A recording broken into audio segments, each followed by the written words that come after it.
নীল জলরাশি, উত্তাল ঢেউ আর গহীন বনের রহস্য, প্রকৃতির এমন এক রূপ যা দেখার স্বাদ মেটে না কখনো। শহরের কোলাহল থেকে মুক্তি পেতে আমরা বেছে নিয়েছিলাম বাংলাদেশের দক্ষিণাঞ্চলের মায়াবী নদীপথের এক রোমাঞ্চকর যাত্রা। 4 দিনের এই সফরে আমাদের গন্তব্য ছিল সূর্যোদয় ও সূর্যাস্তের বেলাভূমি, সাগরকন্যা কুয়াকাটা, ভোলার বুক চিরে জেগে ওঠা ম্যানগ্রোভ বন, চর কুকরি মুকরি এবং বঙ্গোপসাগরের কূল ঘেঁষে থাকা মায়াবী নিঝুম দ্বীপ।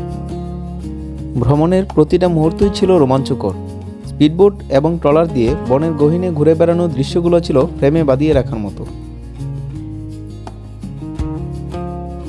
আজকের প্রথম পর্বে থাকছে ঢাকা থেকে বরিশাল হয়ে কুয়াকাটা যাওয়ার গল্প, ভ্রমণ খরচ, কুয়াকাটার সূর্যোদয় সূর্যাস্ত, কাওয়ারচরের মিনি সুইজারল্যান্ড এবং রাকানপল্লী ঘুরে দেখার অভিজ্ঞতা। রাত 8:30টায় আমরা ঢাকার সদরঘাটের লঞ্চ টার্মিনালে চলে আসি। আমাদের চোখের সামনে আলো ঝলমল করে দাঁড়িয়ে আছে ঢাকা বরিশালগামী এমকান 7 লঞ্চটি। এটি রাত 9:30 ঢাকা থেকে বরিশালের উদ্দেশ্যে ছেড়ে যাবে।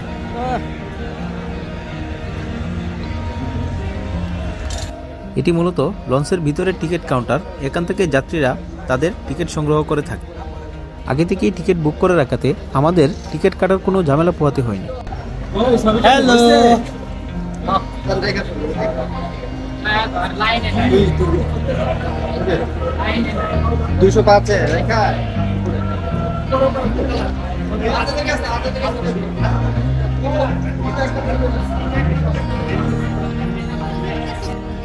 লঞ্চটির ডেকের ভাড়া প্রতিজন 350 থেকে 400 টাকা, সিঙ্গেল কেবিনের ভাড়া প্রতিজন 1100 থেকে 1200 টাকা এবং ডাবল কেবিনের ভাড়া 2000 থেকে 2200 টাকা হয়ে থাকে।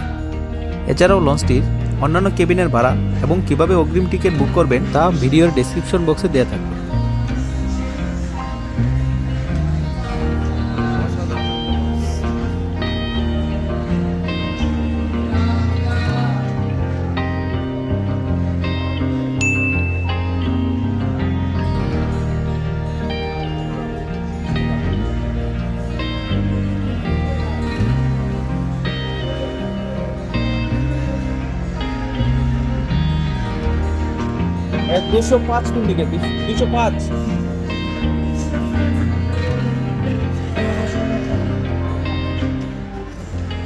আমার কেবিন নম্বর ছিল 205। এটি মূলত একটি নন এসি কাপল বেডের কেবিন।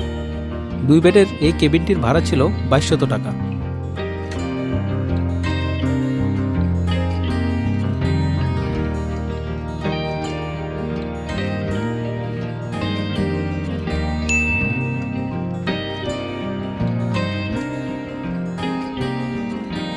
আমাদের ট্যুরের মোট সদস্য সংখ্যা 24 জন হওয়াতে এরকম আরও 12টি কেবিন আমাদের বুক করা ছিল।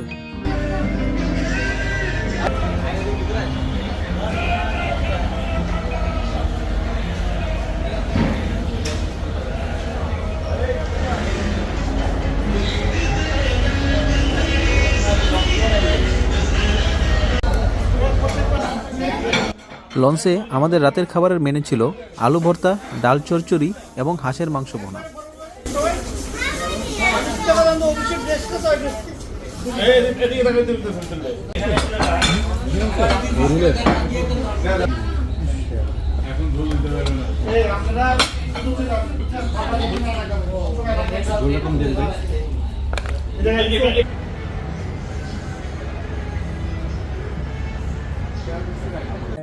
রাতের খাবার শেষ করে লঞ্চ ছাড়ার ঠিক আগ মুহূর্তে আমরা চলে গেলাম লঞ্চের ছাদে। আমরা নদীর মাঝখানে দাঁড়িয়ে রাতের সদরঘাটের সৌন্দর্য উপভোগ করছিলাম।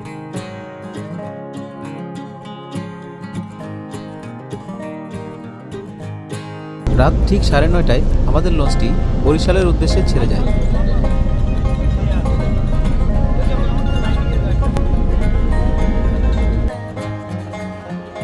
আমাদের লঞ্চটির পাশাপাশি বরিশালের দানবীয় জাহাজ খ্যাত পারাবত 12 লঞ্চটিও যাত্রা শুরু করে। ভোর প্রায় 5:30। আমরা বরিশাল লঞ্চঘাটে পৌঁছে যাই।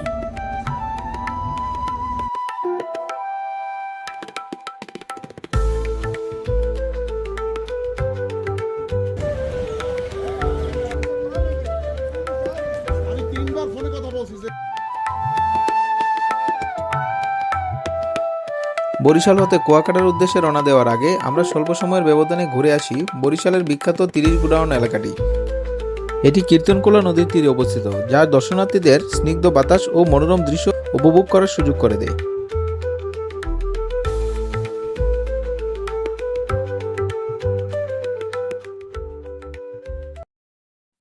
বরিশাল থেকে দুপুরের ঠিক আগেই আমরা সূর্যাস্ত দেখার লক্ষ্যে কুয়াকাটার উদ্দেশ্যে রওনা দিই। বরিশাল থেকে কুয়াকাটা যাওয়ার পথে আমরা অতিক্রম করি দৃষ্টিনন্দন পায়রা সেতু, যা পটুয়াখালী জেলার দুমকি উপজেলার লেবুখালীতে অবস্থিত। এটি মূলত বরিশাল ও পটুয়াখালী জেলাকে সংযুক্ত করেছে।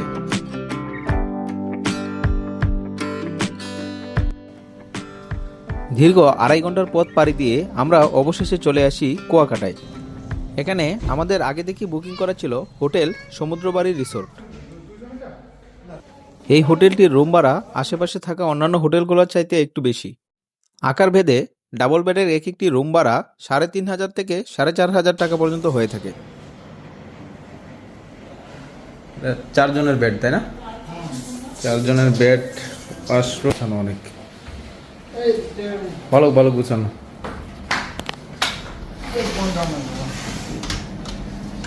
ওয়াও, ভাড়া কিছুটা বেশি হলেও হোটেলের ভিতরের সার্ভিস এবং বাইরের গ্রামীণ পরিবেশ আমাদেরকে মুগ্ধ করে।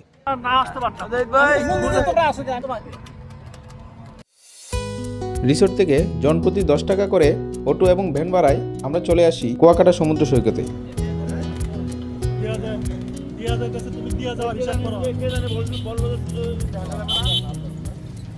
80 টাকা 80 টাকা রাখো রাখো রাখো। খুশি তুমি, খুশি হলে আমরা খুশি। এখন তুমি আমাকে খুশি করতে হলে তুমি কতক্ষণ পরে আমরা এই জায়গায় আমরা এই থেকে যাবো, ঠিক আছে? রাশাদ ভাই, আপনি ফার্স্ট আগে এসেছি। আমি বললাম যে আমরা তাহলে আসলেন কি জন্য? চা খাবো না।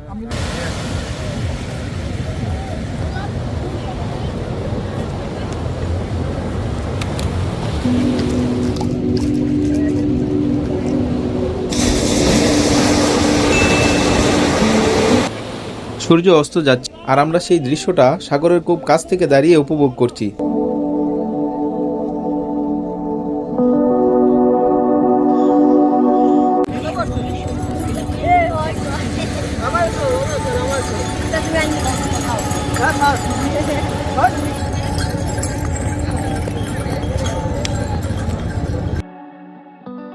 লিটন ভাই, আপনার অনুভূতি ব্যক্ত করুন সূর্য ডুবা দেখার। প্রথমবারের মতো আমরা আসলাম ঢাকি, মানে সুন্দর অনুভূতি। কুয়াকাটার এই সরাসরি সাগরের ভিতরে সূর্য অস্তের দৃশ্য উপভোগ করলাম সরজমিনে, খুব ভালো লাগছে। পুরো বীজটা মনে করেন যে একদম কক্সবাজারের আদলে, শুধু এখানে ঢেউয়ের স্বল্পতা, সব ধরনের সুযোগ সুবিধা রয়েছে। এই অনুভূতি আসলেও প্রথমবার এসে খুবই ভালো লেগেছে। মনে হয় বারবার ঢাকা থেকে এখানে স্বল্প দূরত্বে আসার জন্য খুব ভালো একটা স্পট। কত করে কুলফি মামা? এটা হলো স্পেশাল 50। এটা থেকে ছোট আছে? ছোট কত করে? ছোট 20 টাকা আছে, 30 টাকা আছে। কুলফির টেস্ট কিরকম? ভালো? মনে করেছি সুস্বাদু মালাইকারি।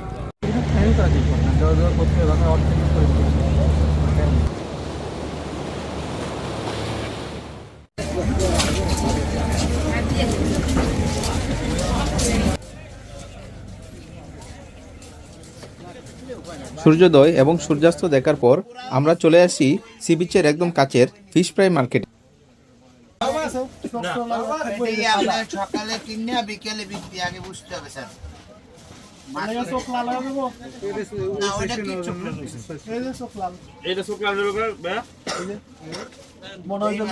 লবণ টবণ পড়লো না।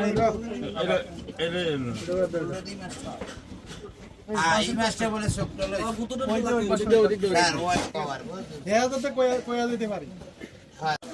আমাদের রাতের খাবারের মেনু ছিল কোরালের বারবিকিউ, কাঁকড়া ফ্রাই এবং পরোটা।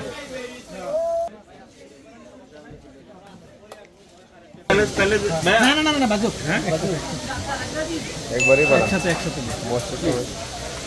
বসাইছেন, তাদের বসাইছেন। হ্যাঁ, বসে পরদিন সকালে ভোর হবার আগেই আমরা অটো দিয়ে পৌঁছে যাই কাওয়ারচর। কাওয়ারচর সূর্যোদয় দেখার জন্য পর্যটকদের কাছে খুবই জনপ্রিয় একটি জায়গা। কাওয়ারচরে এসে পর্যটকরা চাইলে খুবই স্বল্প মূল্যে সকালে নাস্তা সেরে নিতে পারেন। এখানে মাত্র 70 টাকায় ইলিশ খিচুড়ি পাওয়া যায়। দিয়ে গেলে সূর্যোদয় লগালগ সীমিত খাবার, আবার 70 টাকা আছে পিস খাবার, এক পিস 70 টাকা, 3 পদ ভর্তা পাবেন। আপনার খাবারের প্যাকেজ 70 টাকা এক পিস ইলিশ। কিন্তু ওই এক প্লেট কিছু। এখনো 4-5টা অন্ধকার, আলো হয়নি। আমরা এখানে অপেক্ষা করব কিছুক্ষণ সূর্যোদয় দেখার জন্য।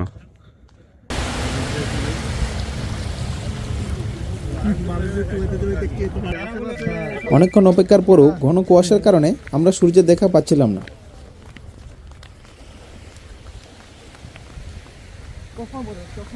অবশেষে আমরা সূর্যোদয়ের দেখা পাই। দুঃখজনক বিষয় হলো কুয়াশা থাকার কারণে আমরা পানি থেকে সূর্য ভেসে ওঠার সেই দৃশ্যটা দেখতে পাইনি।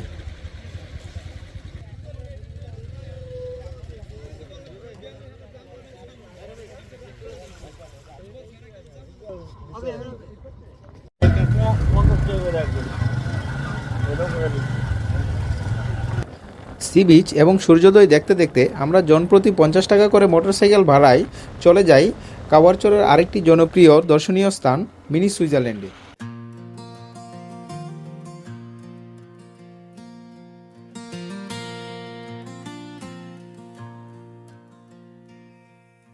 I packed my bags at the break of dawn,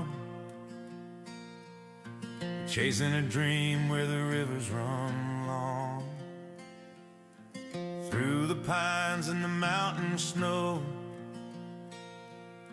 I'm headed north where the wild winds blow.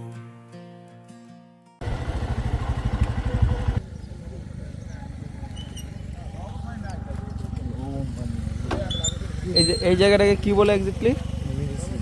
Mini Switzerland. যাক, আমরা ফাইনালি মিনি সুইজারল্যান্ডে এসে পৌঁছে গেলাম।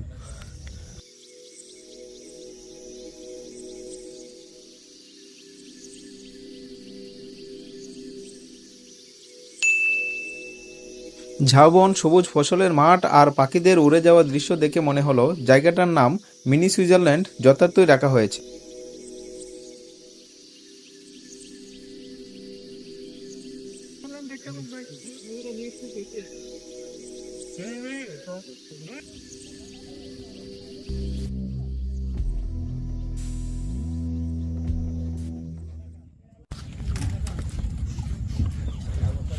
কলা, দেশি কলা।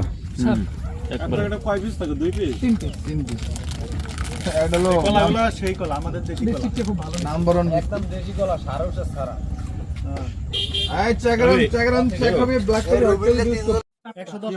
মিনি সুইজারল্যান্ডের সুইস ক্যাপে, কুয়াকাটার মিনি সুইজারল্যান্ডে একটি মাত্র ক্যাফে রয়েছে, সেটার নাম হচ্ছে সুইস ক্যাফে। ভাইয়ের নাম সুইস ক্যাপের ওনার এমডি তরিকুল। আপনারা সবাই চলে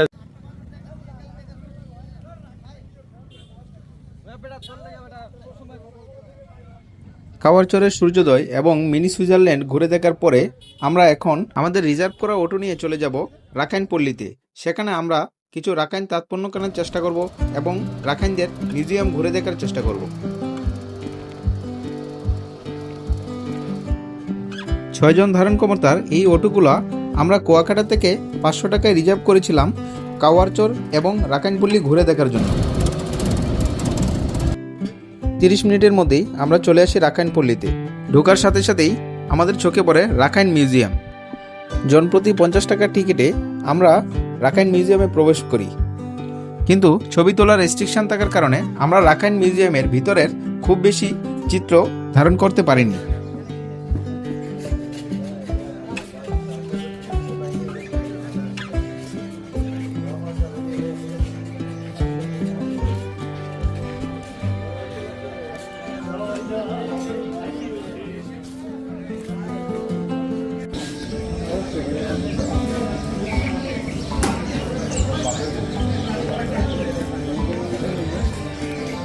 এখানে রাখাইনদের হাতে বোনা বিভিন্ন তাঁতপণ্য এবং অন্যান্য জিনিস কিনতে পাওয়া যায়। দাদা কি কিনতেছেন? আমি কিনতেছি চাদর কিনেছি, এই এখন এটা পছন্দ হয়েছে কিন্তু কিনতে পারতেছি না রেঞ্জের বাইরে। এটার দাম বেশি। এটা দাদা একটা নেবে, আমি একটা নেব।